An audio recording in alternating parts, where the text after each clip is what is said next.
Hello, hello, hello, and welcome to the My Empty Hands podcast. I am Reggie Darden, and I have with me Gary R. Gilliam, and we're just going to talk Kempo and whatever else happens to come our way. But we're just going to have a little conversation about our journeys in Kempo and where we started, and just kind of go from there. Just to kind of give a brief history on me. I started Kempo in the mid '90s, early mid '90s, in what was essentially the Tracy version of Kempo. Uh, did that for a few years and made it to my green belt, and then I left for the army. Dabbled a little bit in some taekwondo and some hapkido and some boxing. That kind of kept me satiated until I got involved in capoeira. And I've been doing capoeira for going on 17 years now. Um, about a couple of years ago, 2 years ago, I refound my love for Kempo and started training again. Slapped on the old white belt and worked my way back up to just recently promoted to a green belt. So just moving right along, and uh, it makes it easy now because I can just say I'm a green belt in Kempo, and oh well, I have a green belt in this Kempo, and then I have a whatever belt in this Kempo. Now I can just say green belt in Kempo, and that makes life easy. So uh, just enjoying that. Also.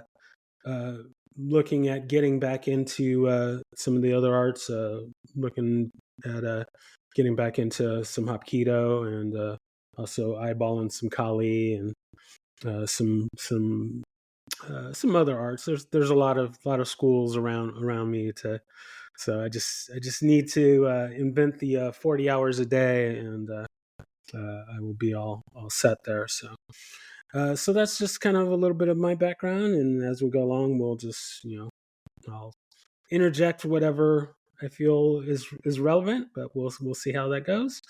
So, Mr. Gilliam, let's hear your story. How did you find Kempo, or I should say, how did Kempo find you, and how did you get started, and where does that go? It's funny you asked that. I started the martial arts back in the late '70s as a kid, very young kid. My first art that I trained in was actually Tracy Kempo. I was there for 2 years, from like 12 to 14. And I this would have been that's a long time ago. My father was really into the martial arts. He was a college wrestling coach. He had been in the military, Vietnam era military policeman. He'd done Aikido and Kempo. He'd done other Kempo and other with other people, and so he trained me for about 4 years of my growing up formally. Like I have a son that I have actually got three arts I teach. I teach a Kempo karate system. I teach a Hapkido system, and also Korean martial arts in general. Uh, like I taught my son, my father taught me. My son's black belt under me in the Korean arts. He prefers the Korean arts. He doesn't like Kempo that much. He's a big, tall, 6'4". And he's not like stringy either. He's like he's a big, powerfully built young man, and he's quite good in the Korean martial arts. He likes he heads toward the Hapkido and the Taekwondo. Kempo was my first art that I trained in, and I've been training now with my master Gary Cox for 21 years. And I started training with him. Now I love Gary Cox. I consider me just a lowly nothing disciple of my master Gary Cox. He's my everything I do is pretty much attempt pathetically to make him proud, and you know do for him. You know, he teaches kind of a hybrid of Parker, Tracy, Japanese karate. He trained with Mike Stone for quite a while. He was in the military, so he teaches kind of a eclectic Kempo system. I Okay. mean, it's Kempo karate, but it's Hmm. it's a hybrid Kempo karate system.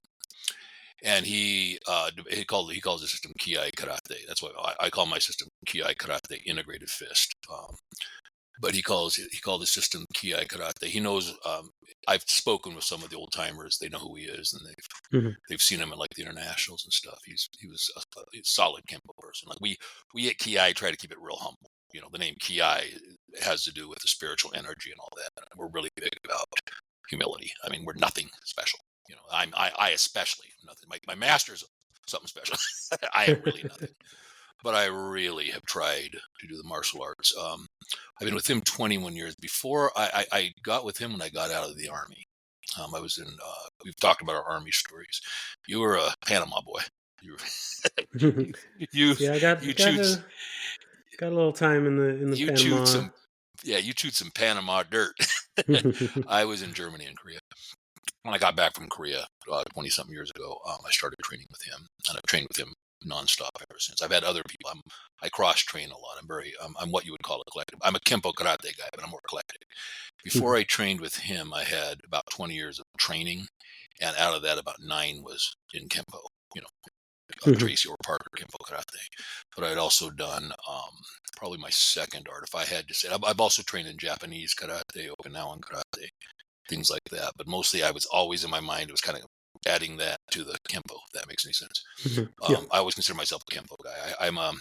I'm built kind of like Parker. I'm like 6'1", and I'm even when I'm before I put on some extra, I put on a few extra pounds.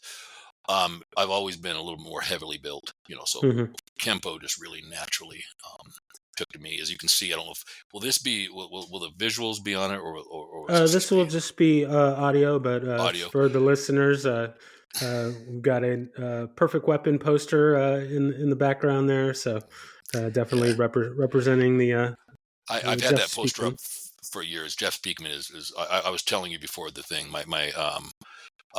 I first got into, like every kid my age, David Carradine, Kwai Chang Caine, that got us kids our age interested into, I was a little kid. My dad we would go watch Kung Fu, in 1972, 73. And I'd go in there and I would watch, I can still remember, that episode where he fights that demon, that where he fights that, it's a Vaguely, real scary, the scary creature, whatever it is. Kung Fu was a little bit, I'm familiar with it, and I watched it a little bit.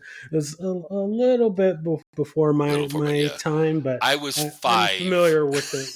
I'm I was familiar about with it 5 on enough. season Yeah. 2, but there was this episode where this real scary. He has like a basic what I only thing I compare it to is Trip, where he fights this creature, and it scared me to death at 5. But it really got me interested. But the two, if I had 2 heroes that I really, we were just talking about this before, and that I think are just should have had a better movie career in the martial arts, was Jim Kelly off of Enter the Dragon, and he did other stuff, And the other one, of course, is Jeff Speakman. I idolize Jeff Speakman. Yeah, no. For me, seeing the perfect weapon is why I got started in Kempo. Buddy of mine, I've always been a fan of the martial arts and martial arts movies, and just, I always wanted to do it. Supposedly, I can't verify this, but the story, when I would as ask you my understand, father, as my, I would ask my father growing up to let me train in the martial arts, and he would always say no. And he claimed that his reason was that he used to be a bodyguard for Muhammad Ali, and he, at that time, okay, yeah, yeah, intriguing. at that time, martial arts were, starting to get popular in America. He says that some of the other guys that were in Muhammad Ali's employ would talk about, oh, well, like I'm working on this karate stuff, and I'm learning how to, kill people and, rip their hearts out. And so he always had this idea in his mind that, martial arts were just all about killing. And so he turned me down, but I wore him down. It only took me about 15 years to wear him down, and he finally let me get involved in Kempo, and I was just enamored ever since. And I actually didn't get to start right away. So me and my buddy saw The Perfect Weapon and found a school, and he got signed up and didn't yet have the approval, but I would be at the school from when they opened to when they closed, and I would watch all the classes and stuff, and I would just absorb what I could. And then my friend, you know don't tell my instructor, but This is us, between us. he kind of he'd slip me a little information here and there, and I had a pretty good sense of what I was getting into before I actually officially signed up. Um, but I guess it kind of works out in the end, because most of my private lessons, my friend was my instructor, so that helped. But yeah, big big thanks to The Perfect Weapon for getting me started on this path. Kempo specifically, it's funny you say it because Kempo specifically, I was going to say earlier, my two, if I had to choose what the two arts that are the most influenced me would be Kempo, Parker Kempo, and Korean martial arts. Mhm. I trained for 3 years in Korea. And when I say Korean, I want to clarify, I don't mean these modern day Olympic Taekwondo. Korean's a Mm. misunderstood art. No, both, Hapkido is an excellent martial art in itself. I earned my second dan I earned in Korea with a Korean master. But Taekwondo is a lot more when it's done correct. I learned it more how, like, I was in the military and I trained with more, like more the military segment of it. Taekwondo is not the sport stuff you see or the Mhm. kid stuff you see. It's got a. I don't believe any art is so deadly. I mean, I that's part of my. I don't like any hype in the martial arts. I hate hype in the martial arts. Nobody's so deadly. One of the things we learned in the army. You can vouch for this. It is so hard to kill somebody. Okay, I mean, we were both. We both had jobs that were. I was a forward observer and you were a commo. So we were both trained more for realism. People like there's instances in combat people blown in half and still fighting. You know what I'm saying? So the idea that you can kill somebody, I don't like that. But I will say Korean martial arts are far better than people think. Does that make sense? About the strongest opinion I'll ever make about a martial art is I'll never say like, oh, it's so deadly you can't say. I'll say it's a solid, or quite good, or it has sound principles, because I don't. I mean, I believe you can be very effective with martial arts. I have and can protect myself with martial arts. But you can, all of us can. But I don't like the hype or the mystique of how deadly you are with the martial arts. I mean, you can get to where you can hit pretty hard and you can bob and weave and fade and evade, and like you can get in and get out of a fight. But that's about. There's not a whole lot more. So I'm pretty. I get really skeptical if somebody says it's just so deadly. But Korean martial arts are solid, as is Kempo. How and I love all Kempo people, and what I'm about to say I do not mean as a negative thing. What I'm about to say, this is not negative, because I still think even bad Kempo has something to offer. But I do, if I were like, if you were to see me do it, if one watches me, I tend to be a little harder, more hard. Each technique is more hard. Does that make sense? If I'm doing a knife and I'm not just Yes. whipping it out, I'm doing it harder with each move. I try to do it with some speed, but I do with each move with a, identity with each move. I probably am not as friendly to the super flashy, flippy, fast Kempo. I mean, I can make my hands go very fast, and I understand the point of it, but I'm probably a little more of the hard Kempo. Does that make sense? Do you see what I'm saying? Is that Yeah. Yeah. yeah, a Yeah. little I bit think. more. I've had some some internal Chinese stuff where I just practiced. It helps you get a little more relaxed. So there is something to the relaxed power, but I tend to prefer a little bit more of the karate hardness of Kempo as opposed to the more flashy. But I don't think flashy Kempo sucks either. I don't get into this art sucks or that art sucks. Hmm. For me, I'm a bigger, larger man. I'm 6'1", and It's okay. We but can we yeah, can edit that out. no, it's okay. No, I'm Yeah. 6 foot Yeah. one, and I've lost a lot of weight. I'm starting to lose a lot of weight. I got diabetes. I got real heavy for a while, and I've been losing a lot of weight. But I'm never, even at my thinnest, I'm never what you would call petite. I'm Mhm. always No, I'm a- right there with you. yeah, I'm a build. I'm more of a Parker-ish build as opposed to a Bruce Lee build. But I do like to keep, I like Kempo is a lot better. Like online, you see people talk negative. I have seen Kempo work very well in fights, and Kempo is a quite good art. I don't buy that any art's going to get you killed, and I don't buy that any art's going to kill people. I think that most arts, if they're done right, can have some element of effectiveness. For me, I do have one thing that if I have one way, I get along with most of the Kempo world and generally the martial arts world in general. You know, if there's one way that I differ or where I have some division, is I have developed with my master Cox's permission is the Kempo karate I teach is just less techniques, just half the techniques, or like we teach only 70 techniques. I told you about this last time, and they are more jab, cross, hook. I mean, no, we do more than just jab, cross, hook, but they are developed in a combination attack pattern as opposed to the really laid out long and sometimes convoluted. I don't like to use that word. For me, a simplistic minded person like me, they're more complicated than I do. Okay, to say it like that. Gotcha. So I've had some people. We also have gotten rid of some of the traditional. I mean, we do some of the traditional Kempo kata, but some we don't, and we do some of our own, and we only do a total of, or I only teach, and all of this is my master Cox. Let me do this. I only teach 8 kata total.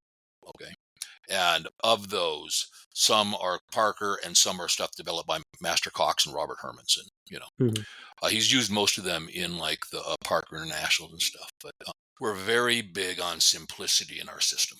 Okay, that's something, but it still takes the comparable amount of time, to get, like, if you were to come in and train with me, it would take about the same time, but your time is not going to be spent as much doing just individual self-defense techniques. You'll do some, and you'll learn those. You'll also learn the katas.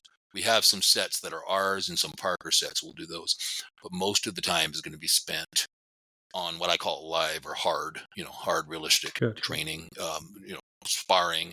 So it's going to take about the same amount of time, and you're going to be a little bit more hard, not quite so, we still do a lot of that stuff, what I did, but Gotcha. a lot of, but it's more going to be like, do you see the difference? You see what I mean, it's hard to explain the kinesthetic difference, but Yeah, we're going to be doing a more of a hard, each technique's going to have more of a hard component, and that it's not going to be as many moves per technique. Does that make sense?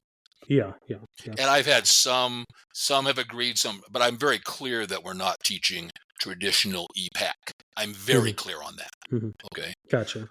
But so for me, coming from or having trained in both sides or both styles, I'm always curious about schools that combine or mix and match.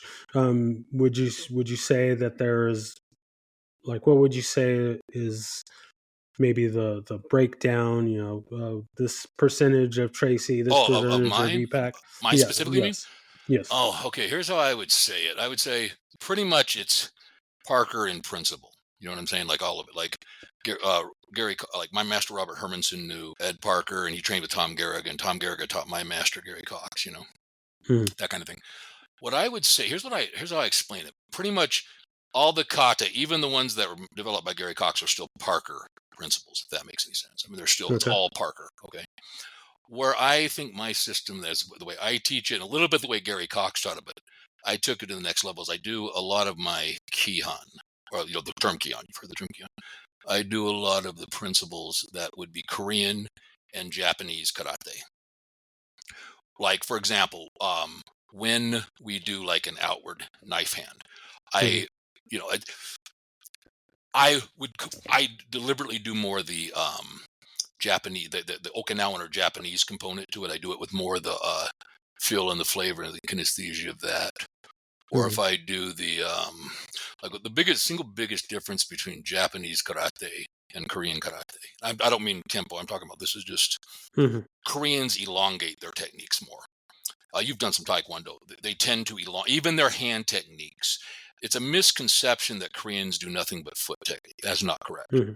They do a pretty decent amount of hand techniques. The biggest difference is their hand techniques are more elongated for the purpose they're more elongated for the purpose of a little bit more distance.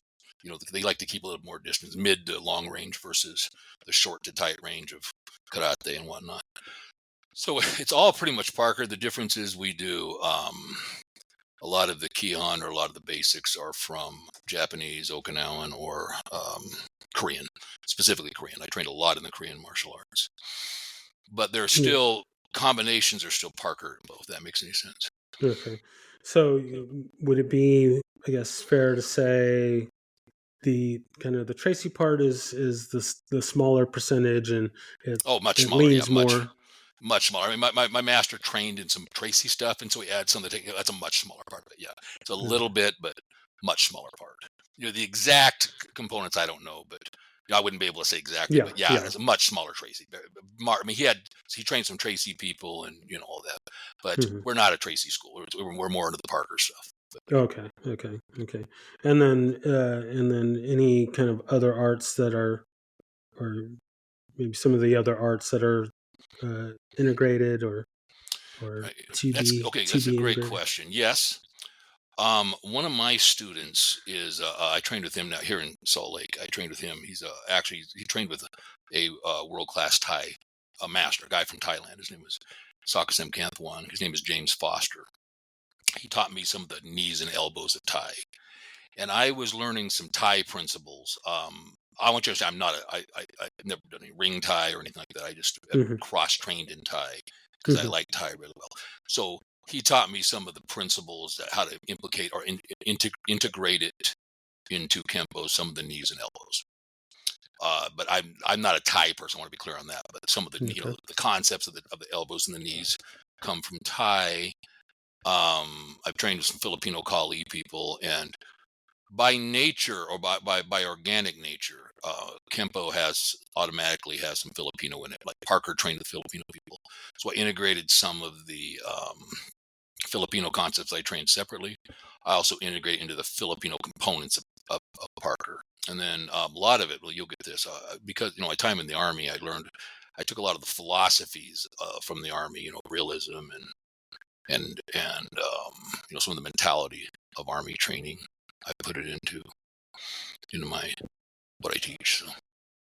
Yeah, that's something that I've always said that I like about Kempo. I love about Kempo is that it makes a good base for connecting with other arts and Mm-hmm. other philosophies, and it just fits really well with uh, making the art your own, and not being held to specific traditions. Not Mm-hmm. everything works for every person in every scenario, and what setup or what organization, what style works for you is going to be different for me, which is going to be different for the next person. But Kempo makes a really great foundation to feed that exploration and that modification and really fitting things to the individual. So I really like that. I really like that the not everyone is set on just keeping it a certain way, and allowing having that room to grow and to whatever it needs. One thing that's very important, as long as you're clear that you're not now, if you're doing Kempo, I don't care what type of Kempo, you need to be clear that you are like if somebody is somebody cannot claim to be teaching Ed Parker American Kempo Karate unless he's teaching all of the techniques. You know what I'm saying? Like Mhm. all the extension, everything. But if somebody is saying they teach a Kempo karate system based on Parker, that's different. That's that is Yeah, for the court of public opinion. But it's very important you're very clear. Whatever you're doing, you got to be very clear on whatever you're doing. exactly. So what did as far as getting into teaching, was that kind of something that you were always wanting to do, or did it you know That's funny. I have a strange teaching style. How I got into teaching, like I said, I've been doing. If you were to take I'm 56 now. I've been doing about 41 years of martial arts training. Take everything. Hmm. I have an uncle named Steve Bigelow. Now he helped. I don't know if you've ever heard of a school called. It's called Executive Security International. It's a bodyguard school. He Yeah, started sounds familiar. Okay, yeah, he started a bodyguard school, and him and my brother, my younger brother, he connected with my uncle Steve in the early '90s, and they trained together for. He taught my brother for like 5 years, and then we started a system called. They started a system called Eclectic Combat Systems. And basically, it was a blend. It was a very eclectic system. My uncle had been one of the first Hwarang Do. You've heard of Hwarang Do. Hmm. It's like a Hapkido. Yes, Okay. I'm familiar with He was that. one of the first Hwarang Do people, and he was also doing Muay Thai and Kali before it was really well known. My brother had been a really good wrestler in high school. He'd also been doing martial arts, and he was now has he's a high ranked black belt in Brazilian Jiu Jitsu, and Hmm. he's a high ranked. He does sambo, and he's done some Kodokan judo stuff. He's pretty high ranked in his stuff. But the two of them started a school, and they asked me to just be one of the striking instructors. So I was certified under them as a striking instructor, and that's when I first started it. And I really enjoyed it. We had a pretty good sized schools in Arizona.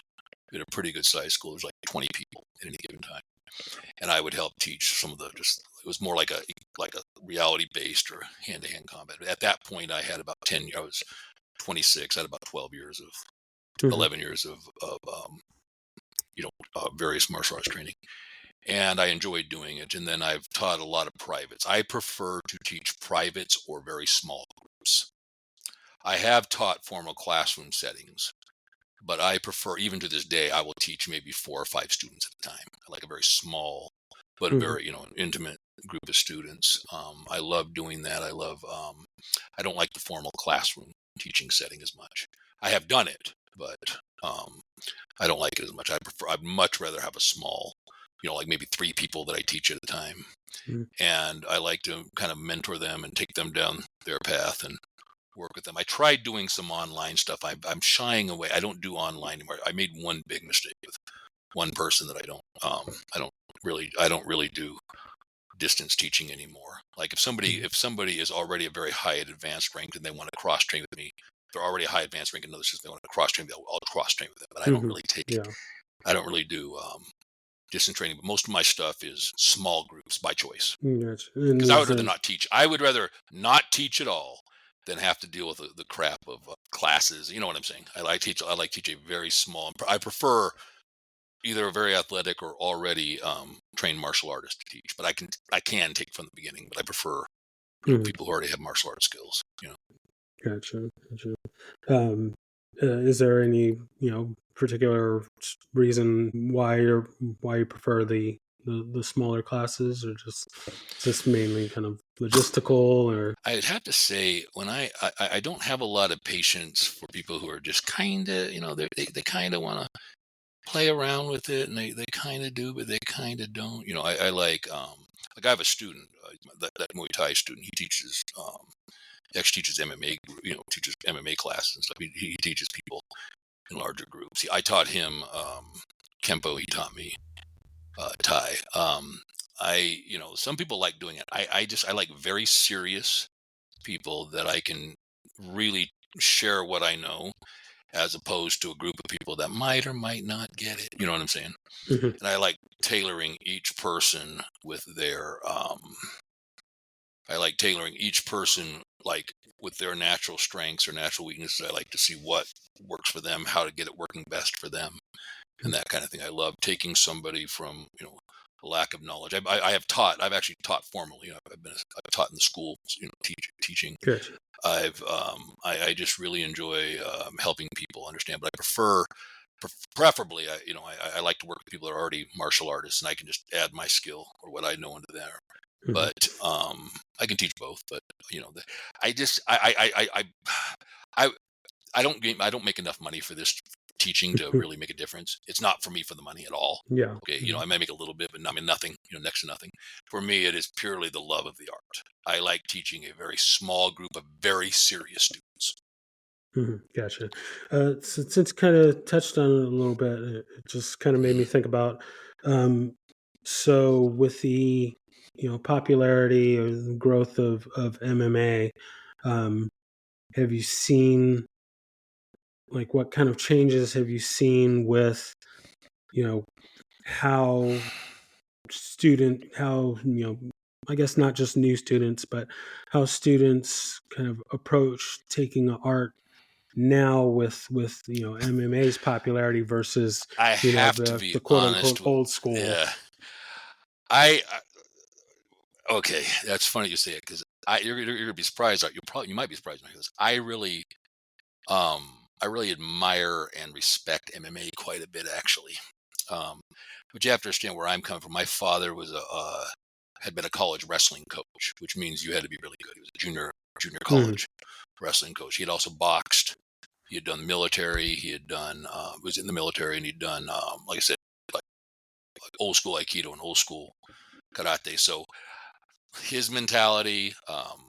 I liked boxing too. I liked wrestling. I wrestled in high school. I did some high school. I wasn't a great high school wrestler, but I've enough to get a wrestled 3 seasons. I got enough to understand what wrestling's about, and I liked Thai before it was popular. Does that make sense? Like I I've I I what I like about MMA so much is anybody who's good, if you're good from any system, if you're a good Kempo guy, if you're a good Korean stylist, if you're good karate, if you're good karate, whatever style, MMA people are going to give you respect because they understand there's just principles that work. You know what I'm saying? Like there are just principles that work.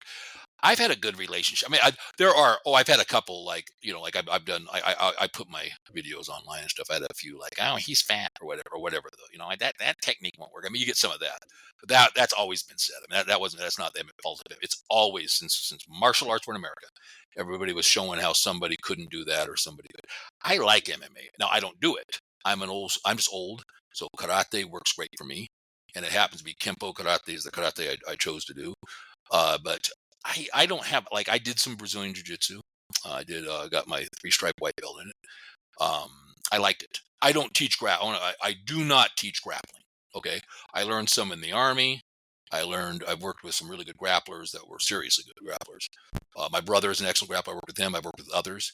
I don't teach it because I'm not good enough to teach grappling. You know what I'm saying? I mean, I probably could teach a basic ground like get on top and elbow him kind of. I mean, but that's Mm. I believe in leaving what Is that leaving the experts.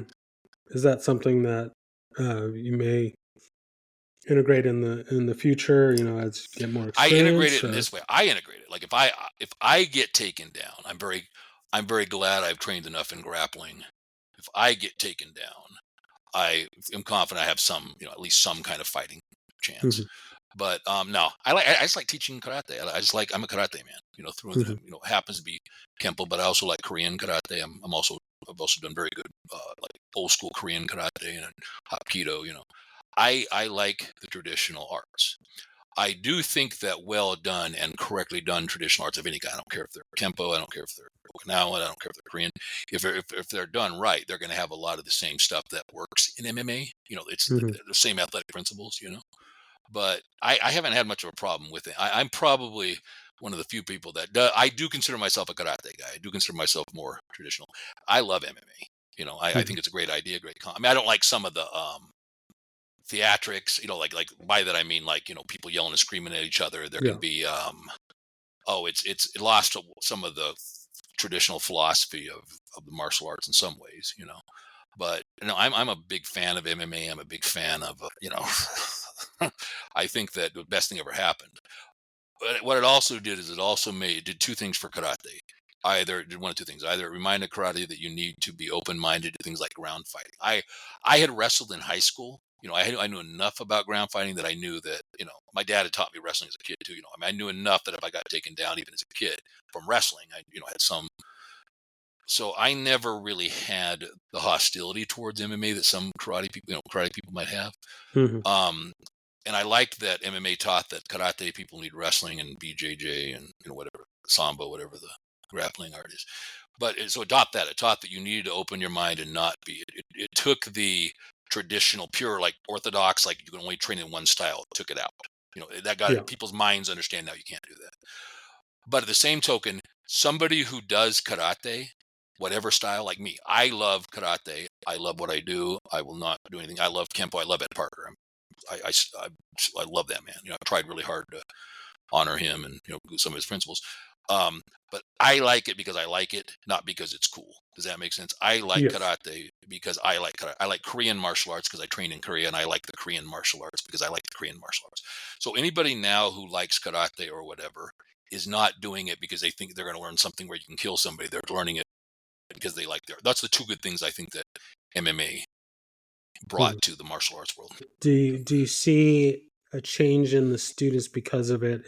And so, in the way that I kind of see it, I Mm, see MMA as its own thing. I don't see it mm.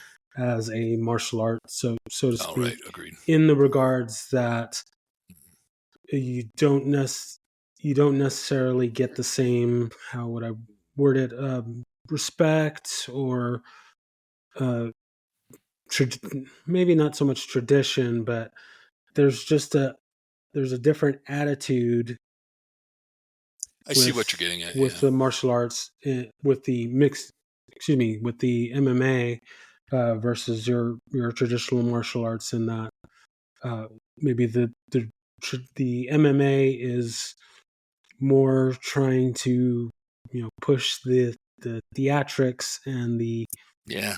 I see what you competition mean. Yeah. side, Competition. Competition. Yeah. and so that kind of, since you're focused on trying to win, you're less focused on trying to be a better person, All have right. a I'll have a answer better that. spirit. Okay. Number one, when I was younger, all I cared about is whether I could fight. I did little smokers and things like that. And, I used to do a lot of banging, going to different schools and, doing little challenge. I say with air quotes, challenge matches. It's funny Mhm. now because I was just a dumb kid. But that mentality is essential for kids. So I don't think there's such a problem with it, especially for young kids. If I'm 56, if I want to go out and compete and my, and I'm you know that became my focus. If I lived, 'cause I have bad Mhm. bad health. If I lived, it probably would be not a great use of my time. At Mhm. 56, I'm very happy learning karate. I'm going back and learning kata. I hated kata forever. Mhm. So for their age, I think it's very good.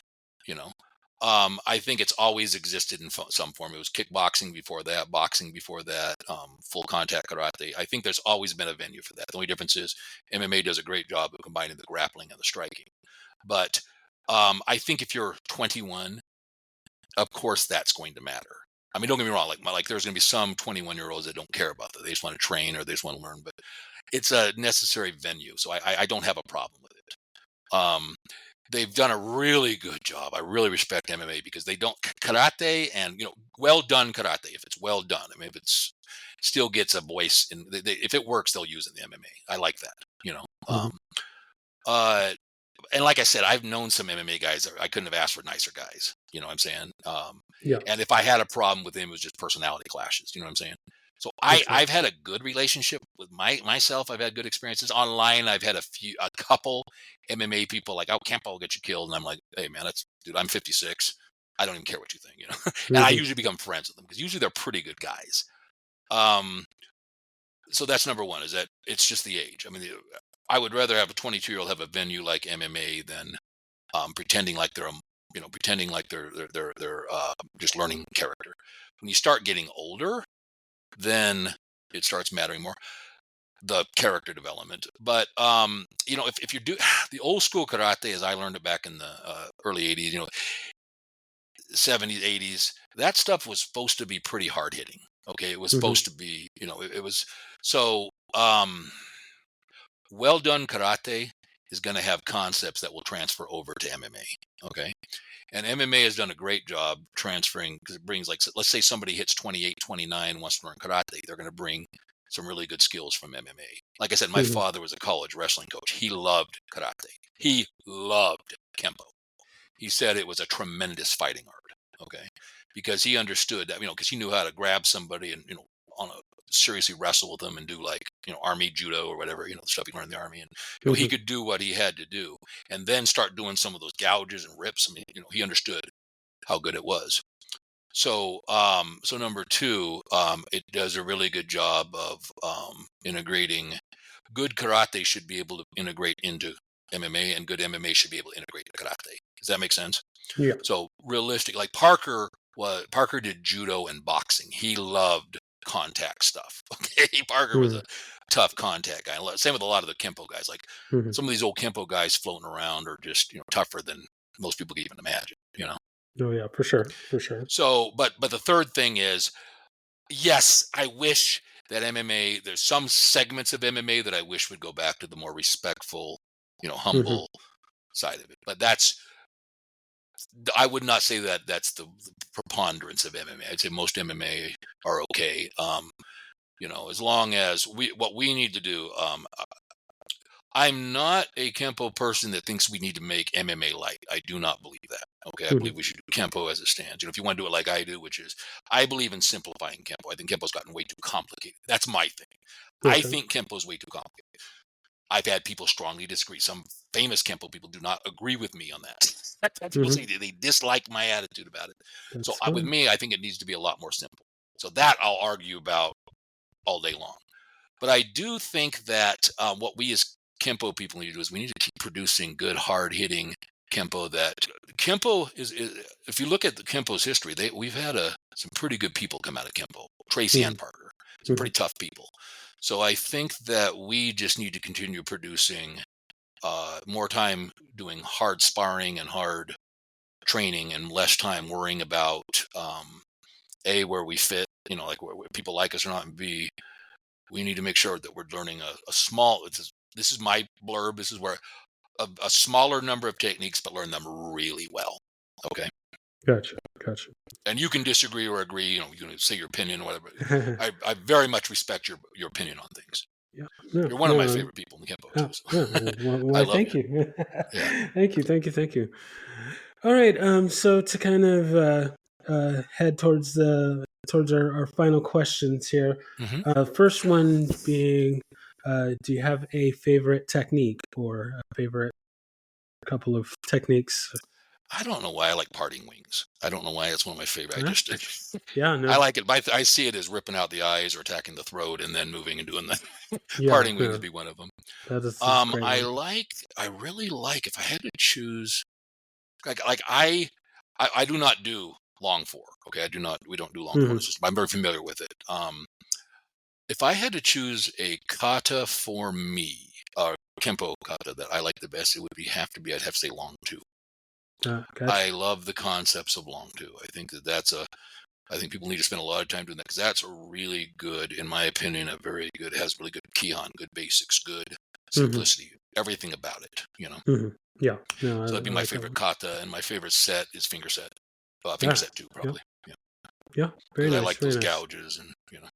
But the thing Very nice. about kempo, and I want to say about finger set or any of these, if you don't have, you need to. That's why I like MMA so much. Why I like boxing, and why I like old school karate. 'Cause karate was the same way. Is if you don't have that same ability to throw jab, cross hooks, if you don't have some of that aliveness, or I hate that word aliveness because everybody uses it, but that if you can't throw a halfway decent jab, you're not going to get anybody in the eye. You know what I'm Hmm. saying? Exactly. So you need to spend a lot of your time sparring and actually doing really like actual physical hands-on drills, and then the stuff from finger set will Hmm. uh will work really well. You know. Okay. Gotcha. And so our final question is, if there is anyone, living or not, fictional or non-fictional, that you could train with, who would that be? Okay, I'm gonna name about five. Is that okay? That, of course. Oh, shit. I'm gonna go on a list. Okay. First and foremost, of course, Ed Parker. Mhm. What can you say? I have every single Ed Parker video I can get. My master Robert Hermanson's told me about him. Gary Cox had met him, and he just was the guy is criminally underrated. The one thing, I'm not blaming MMA people, but I know a lot of people online that talk about what they would do to Grandmaster Parker. What they would do to him. You know what I'm saying? Like Mhm. if they got a hold of him. I will guarantee you that man was scary. Okay, that Mhm. man was scary. Uh, the other one is Jeff Speakman. I idolize Mhm. Jeff Speakman. I probably would turn into a bowl of Jello. I probably wouldn't. I'd probably just like, Mr. Speakman, sir. I have Asperger's and I'm a little shy. That's one of the reasons why martial arts was so good for me, is because having Asperger's. I don't know if that's a mild form of autism. I was always a little bit awkward. I was always. I mean, I got lucky. I dated a lot. I've been able to. Mhm. I was able to go through my bachelor's and most of my master's because of my Asperger's. I have the ability to conceptually think, but I sometimes get a little bit nervous or a little bit shy, and I would just be so shy of Master Speakman, I wouldn't even know what to do. But he'd be another one. I love. Now, I want to clarify. I do not teach grappling, but Mhm. I love how he saw the importance of Brazilian Jiu-Jitsu. I Mhm. love the art. You know what I'm saying? I love the art of Brazilian Jiu-Jitsu. I just don't. And I won't change. I have no interest in teaching it. I would Yeah, just tell no, somebody that's fine. go with a Brazilian Jiu-Jitsu person and do That's that. fine. Yeah. Another one. Okay, now I'm going to probably get Kempo people hating me here, but what inspired me? There's two things that inspired me to simplify Kempo. First off, Gary Cox and Robert Hermanson believed in a simpler Kempo. Both of them. They believed it had gotten too complicated. There's an art called Weichi-Ryu. I don't know if you ever heard. I think we talked about it. You and I Mhm. talked about it. It's a very simplistic Okinawan art it is not the same as Kempo, but there are concepts that you can see in it that would be similar to Kempo. They're a very simplified system. Now I'm using, of course, the Kempo concept, and like, but I would love to train with with Kane Weichi, the founder of the system. I believe it's Kanbu, and Kanbu I think is the son, and Kane is the father. I would like to train with the father, the founder of Mhm. him. The other one is Masoyama. I Oh, yeah. love Masoyama. I love Kyokushin. I love all Mhm. that. And the third one, I love the Korean martial arts. I do teach Kempo, but I really have integrated a lot of the more combative components of Korean karate into what I teach in Kempo. And also, I teach Hapkido too. I'm actually a Hapkido Mhm. instructor too.